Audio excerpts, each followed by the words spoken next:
Bismillahirrahmanirrahim. Assalamualaikum warahmatullahi wabarakatuh. Perkenalkan, saya Aminah Saputri dengan NIM 20700119024 dari Pendidikan Matematika kelas A. Nah, pada kesempatan kali ini saya akan membahas materi mengenai hasil kali transformasi dengan dilatasi pada mata kuliah Geometri Transformasi. Nah, yang akan saya bahas di sini adalah yang pertama teorema 14.2, kemudian yang kedua ada teorema 14.3, dan yang terakhir ada contoh soal. Melangkah ke yang materi pertama, yaitu teorema 14.2. Apabila DAR itu merupakan sebuah dilatasi dengan pusat A yaitu A, B dan faktor skala R, maka untuk P, X, Y sebarang titik di bidang berlaku dilatasi sudut A dengan skala R dikali dengan P itu sama dengan Rx ditambah A dikali 1, Y pada titik P aksen sama dengan T dikalikan dengan P sama dengan Rx ditambah C, Ry ditambah D, yang mana nilai R-nya itu lebih besar dari 0 dan R tidak sama dengan 1. Nah, maka padanan T ini merupakan suatu dilatasi.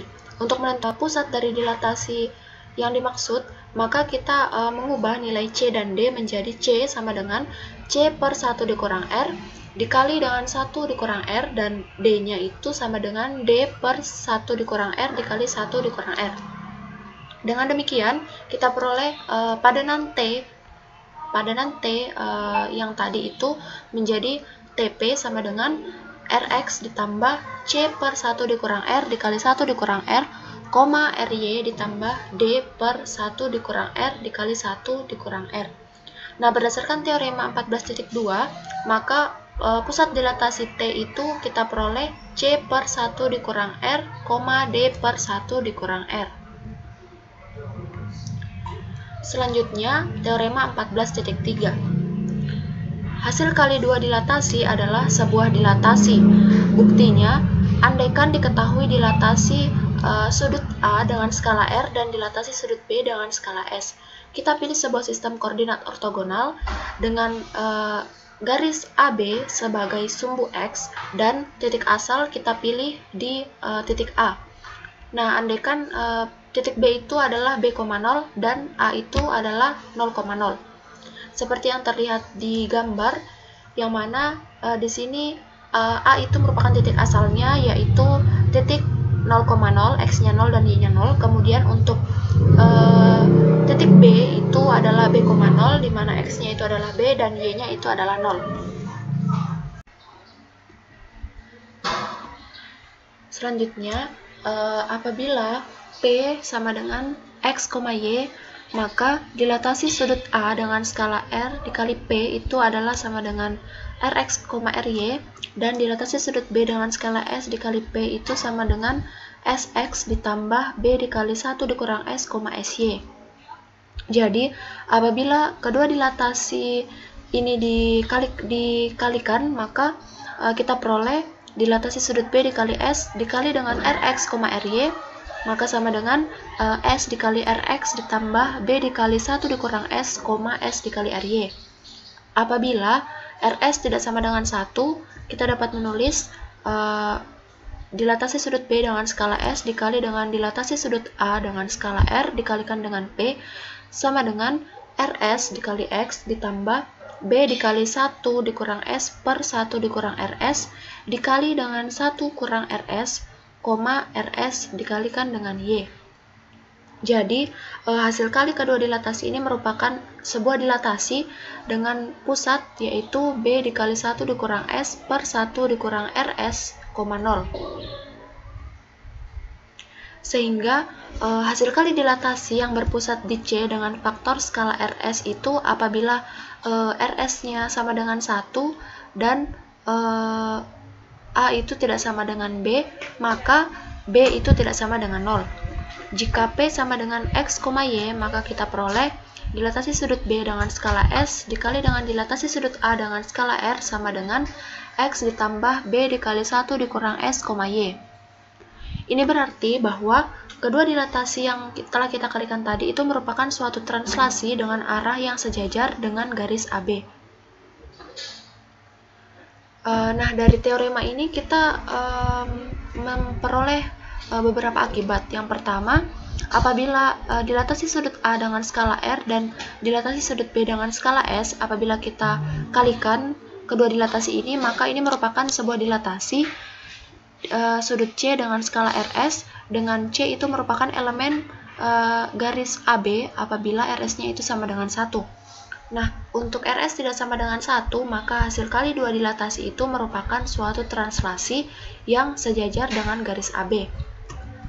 Untuk akibat yang kedua, apabila diketahui dilatasi sudut A dengan skala R dan dilatasi sudut A dengan skala S, maka apabila kedua dilatasi ini kita kalikan, maka ini merupakan suatu dilatasi dengan skala faktor RS jika RS-nya itu tidak sama dengan 1.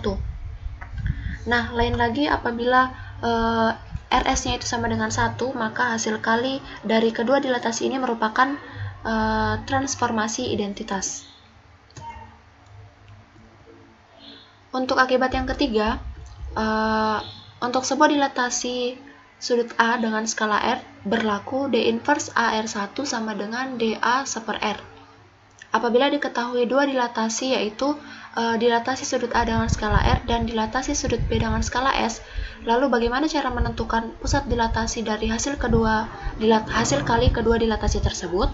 Nah, di sini kita misalkan P aksen itu merupakan hasil kali dari kedua dilatasi, yaitu dilatasi sudut B dengan skala S dikali dengan dilatasi sudut A dengan skala R dikali P sama dengan dilatasi sudut C dengan skala RS dikali P. Nah, menurut ruas garis AB dan C itu merupakan elemen dari garis P aksen. Jadi, C itu merupakan titik potong dari garis AB dan garis P aksen. Seperti yang terlihat di gambar bahwa dari penjelasan yang sebelumnya, di mana C itu merupakan bagian dari garis AB dan C juga merupakan bagian dari garis P aksen. Nah, selain itu, C ini juga merupakan titik potong dari garis AC dan juga garis P aksen. Nah, telah kita buktikan bahwa hasil kali dua dilatasi itu merupakan suatu dilatasi atau suatu translasi. Apabila suatu dilatasi dikalikan dengan sebuah refleksi atau rotasi, maka hasil kalinya itu bukan merupakan suatu dilatasi atau suatu isometri. Melangkah ke pembahasan selanjutnya yaitu contoh soal.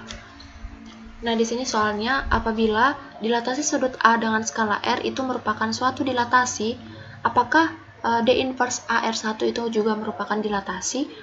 Penyelesaiannya langkah yang pertama itu kita kalikan dilatasi sudut A dengan skala R dengan D inverse AR1 sama dengan 1. Nah, kemudian masing-masing ruas kita bagi dengan dilatasi sudut A dengan skala R. Jadi kita peroleh D inverse AR1 sama dengan 1 per DAR. Nah, dimana dari definisi yang telah dipaparkan oleh teman saya sebelumnya bahwa dilatasi sudut A dengan skala R dikali dengan X itu sama dengan S aksen atau RX. Jadi bisa disimpulkan bahwa dilatasi sudut A dengan skala R itu sama dengan R. Nah, jadi untuk dilatasi inverse AR1 itu bisa kita simpulkan bahwa nilainya itu adalah sama dengan R1. Jadi kita substitusikan untuk D inverse AR1 itu sama dengan R1, kemudian untuk DAR itu sama dengan R, jadi kita peroleh R1 sama dengan 1 per R. Jadi kesimpulannya bahwa D inverse AR1 itu merupakan dilatasi. Jadi untuk pertanyaan apabila dilatasi sudut A dengan skala R merupakan suatu dilatasi, maka D inverse AR1 juga merupakan suatu dilatasi. Baiklah, mungkin itu saja yang bisa saya sampaikan untuk materi transformasi kesebangunan. Kurang dan lebihnya mohon dimaafkan. Sekian dan terima kasih. Wabillahi taufiq wal hidayah. Wassalamualaikum warahmatullahi wabarakatuh.